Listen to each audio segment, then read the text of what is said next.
First, before I deal with your question, we're here today expressing condolences to the family of Mr. Panday and all his loved ones. And as you will see, he has had many loved ones in his very colorful and glorious lifetime. He was a founder of our great party. He was a former leader of our party. He was former opposition leader, and of course the former Prime Minister of Trinidad and Tobago. I think he has, in his performances, in his struggles, he always used the word struggle. It was always a struggle, his struggle. His entire adult life was for helping the poor and the oppressed. That was his life's work. And we can point to many hallmarks of that. His commitment to education. I was indeed his Minister of Education, and he was very committed. And in the common entrance exam, dreaded finding a place for everyone in a secondary school, the dollar for dollar program, the building of schools. We had a record start of building schools in that period when Mr. Panday served as Prime Minister. So I think his dedication to education is indeed one of his legacies, and I was very blessed to be part of that education thrust, which of course we tried to continue thereafter. He will be well remembered for his wit, his humor. Even in the most dire circumstances, Mr. Panday would come up with, one of the best pieces of wit and humor that you could hear. And I mean, he served in every capacity. As I say, his entire adult life was dedicated to helping the poor and oppressed. And many of his policies, many of his strategies implemented when he was Prime Minister would give credence to that. Even before he became Prime Minister, with the labor movement, he really worked really hard for the sugarcane workers. And they're dealing with things like better wages, housing, affordable housing for them, many other areas. As a labor leader, he was outstanding in that regard. But one of the things I think we want to point out is that he always believed that labor and the executive should work together. He believed that, the bond that we formed at the workshop in each of the various industries. So when he became Prime Minister, I think for the first time you had a labor representative on every stakeholder, labor, government to work together. We continued that practice when we went back into office as a UNC government. So in the labor field, he's outstanding. Not just here in Trinidad and Tobago, I think he was a visionary of the Caribbean. He's a great Trinidad and Tobago leader and a great Caribbean visionary leader as well. It will take us too long to say the many great things we would want to say. And you ask me, how do we intend to honor him? We have established in every corporation, 7 of those are UNC controlled, condolence books. In addition, at the UNC headquarters, we have a condolence book there as well, open for the public. At the Tunapuna UNC regional office, we also have a condolence book, and I'm told we also put one at the opposition office on Charles Street, Port of Spain, and the traffic has been good. Some people who wanted to avoid the lines here, they have been going into that Port of Spain office. So with the condolence books, of course, we have been doing that. I tried to reach out to Miss Michaela Panday, but regrettably, I know they're very busy and in grief. I have not been able to directly speak with her, but I have sent messages to her. And as I say, I tried with the phone, and we continue so to do. I know it's a very difficult time for them, and indeed for many of us in the country. How else would we honor him? Of course, we'll come out in full force for the funeral next Tuesday, and that will be part of it, and then the party will work together to see how best. I see there are many calls for honoring him, people talking about naming the Piarco Airport after him. I see the Mahasabha has decided that they would want to name one of the secondary schools that he established during his watch, our watch, that's the Shiva Boys College. I think that is a great tribute, because people may not remember. Before that school became Shiva Boys College, it was known as a Gandhi College, but it was long run down, shut down. And that was the last day we held a meeting in that same venue. Mr. Panday, then Prime Minister, turned to me in that meeting. He said, Minister of Education, can we abolish the common entrance exam? I remember that as if it were yesterday. Can we do it? I said, Mr. Panday, I will try. This was in July. We were going into the August, and we would have to get this ready for September. I said, Prime Minister, I will try. And the rest is history. We were able to abolish that exam.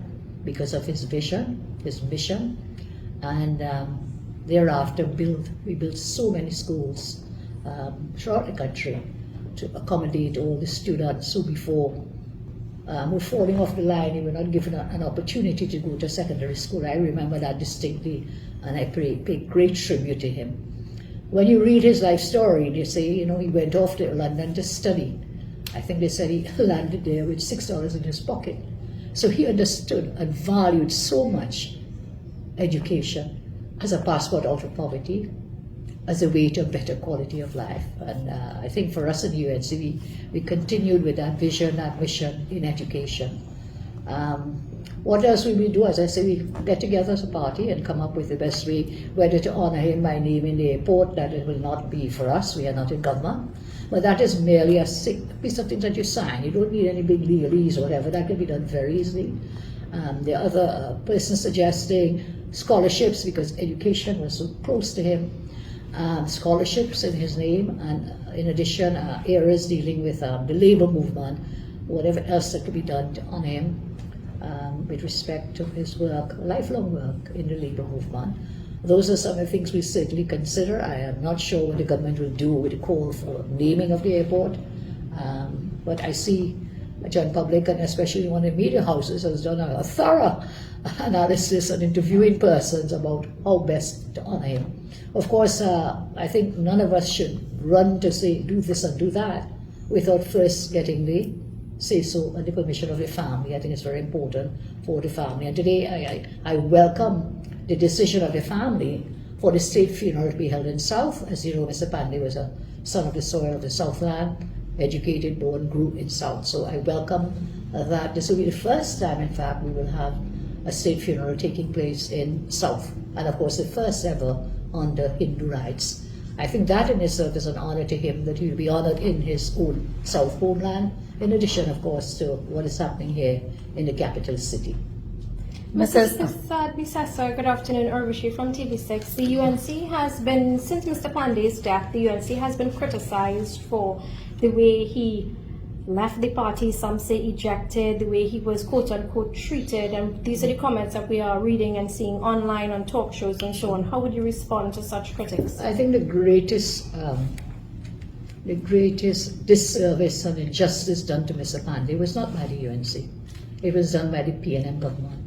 We must never forget they were the ones who caused him to be jailed, continued and up to recently, Mr. Honourable, they took up Mr. Panday's Mischief 1 and Mischief 3 and Mischief 5. The UNC in our own way, that is what life is about, politics. I read something he said, he said, I don't have enemies, I have political opponents. He well understood the political arena, as I do as well. That is what it is what it is. But the greatest disservice, I think, done to Mr. Panday, and that will have to be rewritten in the history. You see all the stories coming out about the corruption, whatever. The PNM really hounded Mr. Panday out of office, and even after, when he was no longer in office, they have continued with all the smears and slurs against him. Mrs. Bissessar Michaela Panday, prior to his death, she would have posted about the trumped-up charges against him, as well as what she deemed the betrayal of members of the UNC, people that she said were closest to him. So in keeping with those comments, one, do you think that may be a reason why you haven't been able to reach out to express your condolences directly? And two, how do you respond to those sentiments about the so-called betrayal? I do not share that view, and Ms. Panday is entitled to her views and thoughts and opinions. I know the family is in a really serious state of grief at the moment, so I will not comment on what she said. And she's free, it's a free country, and she's free to voice her own pain and her own concerns. If I want to remind you, I see all the words of Mr. Panday, famous words being quoted. I'll tell you something he told me once. He said, "Camps." He said, "Camps. Jesus Christ had 12 disciples. And guess what happened? All three betrayed him. You see, Mr. Panday says, "Kamla, I am not Jesus Christ." And that's what life is. It is what it is. The reality is what it is. I sincerely love and adore Mr. Panday. I always will. I am very grateful for the influence he has had on my life. As indeed, I think all of TNT should be grateful for his governance, for his thoughts, his ideas, his policies. and programs that he implemented for the betterment of the people of Trinidad and Tobago. In my heart, there is only love for Mr. Panday. Mrs. And deep respect as well. Sorry about that, Mrs. Persad. This is Shailan Ramsabad from the Trinidad Express. How would you describe your relationship as the opposition leader with Mr. Panday, and what is your fondest memory of him? There's so many fond memories. It would be difficult to pick out one over the umpteen years that we all worked together. Rather than a fond memory, what I like to say is I have always been tremendously impressed with his dedication to duty and service to the people of Trinidad and Tobago. It is true, it is not a secret. In his later years, there was not really a cordial relationship, but I remember and repeat what he himself has said, what he said himself. I have no enemies. He said, Mr. Panday, I have no political enemies. I only have political opponents. They understood the reality, politique real, as they say, of today and of today. It's happening. It will continue to happen, whether it's in TNT or whether it's outside. So I think we have a lot to be grateful for in honoring and paying tribute to the life and celebrating Mr. Panday's life. Speaking of honoring and celebrating his life, former President Anthony Kamla mentioned that he should perhaps get the ORTT posthumously, and I know it was something you recommended in 2014 and he declined. What are your thoughts on that? Do you think that it should be something? I think he deserves it. I mean, that's why at that time we offered, and the family and himself declined. I do not know if when he's no longer here, things may change, but it is something that he definitely deserves. That ORTT is years ago. Both him and Mr. Manning, by the way, we had recommended. He had served at the highest offices, and really gave service. As I say, we may have opponents politically, but it is what it is, I keep saying. It's not a bad idea. We will wait. I mean, I see today a lovely thing is happening, the MP for Princess Town. There's an early childhood center in St. Julian Village, the hometown of Mr. Panday, and we discussed together, and that MP has now placed a condolence book at that childhood center that we named. When he was alive, we named it. As the Minister of Education, we named it, and he didn't want it, he didn't want his name on any building, but he agreed and he went and he used to visit. And I'm seeing the pictures coming out from there. There's so many people filing in at that school in St. Julian to sign condolence books. Little children, teachers, others from his home village. He was well loved. There is no question about that. Mrs. Bissessar, do you recall your last conversation with Mr. Panday and what it was like, what it was about? I think my last conversation with Mr. Panday was right here in this Parliament. You will recall when the President gave her throne address, Mr. Panday and Ms. Michaela Panday were both in the Parliament. I went across and I spoke with him, and I was saying to him, maybe we should meet, and he said, okay. That is the last conversation we had. It was a brief conversation, but that was the last of the last, which was late last year. Today, Ms. Michaela Panday, when asked how she thought her dad should be honored, she said he really wouldn't meddle about being honored. He would want constitutional reform. How does the UNC feel about that, and how would you work with the government towards that? Well, the country, there's no doubt that we need serious constitutional reform. During my term in office, we had started parts of it, of course, because you need the support of others in the Parliament. It goes a left side or a right side. It is something I think to honour Mr. Panday certainly, but to honour the people of Trinidad and Tobago, constitutional reform is really a serious matter to be tackled head on. I totally agree with that. I understand that Mr. Rowley in Tobago yesterday, I have not seen it, but the reports are Mr. Rowley attempted to